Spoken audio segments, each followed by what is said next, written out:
کندهار کې د 215 اتل کلوردو چارواکي وایي له تېرو 24 ساعتونو راهیسې د کندهار په خاکریز، میوند او شاولي کوټ کې د وسلوالو پر ضد پراخ پوځي عملیات ترسره کړي چې له امله یې شپېتو وسلوالو ته مرګ ژوبله اوښتې. د 215 اتل کلوردو ویان خواجه یحیی اولوي وایي په عملیاتو کې یو 50 وسلوال وژل سوي او 9 تنه نور ژوبل سوي چې په وژل سوو کې د محمود په نوم د طالب وسلوالو یو مشهور قومندان هم شامل دی. اولوي وایي په دغو عملیاتو کې وسلوالو ته تر ټولو زیاته مرګ ژوبله د شاولي کوټ او میانشین ولسوالیو ترمنځ د اردوبلاغ او افغانیه کوتل په سیمو کې د هوایي بریدونو له امله اوښتې. با دشمن درگیری صورت گرفته.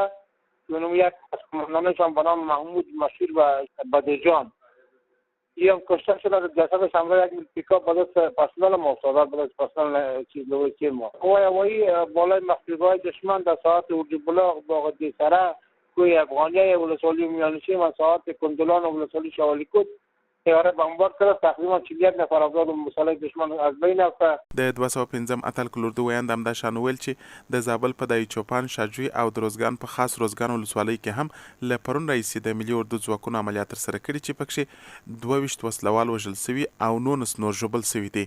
بلخوا د 03 په نوم د ځانګړو ځواکونو کې تېره شپه د هلمند ولایت د نهر سراج ولسوالۍ په مربوطاتو کې عملیات ترسره کړي چې په پایله کې 2 وسلوال وژل سوي، 6 تنه ژوندي نیول سوي او په ټنځایونو یې له منځه وړل سوي.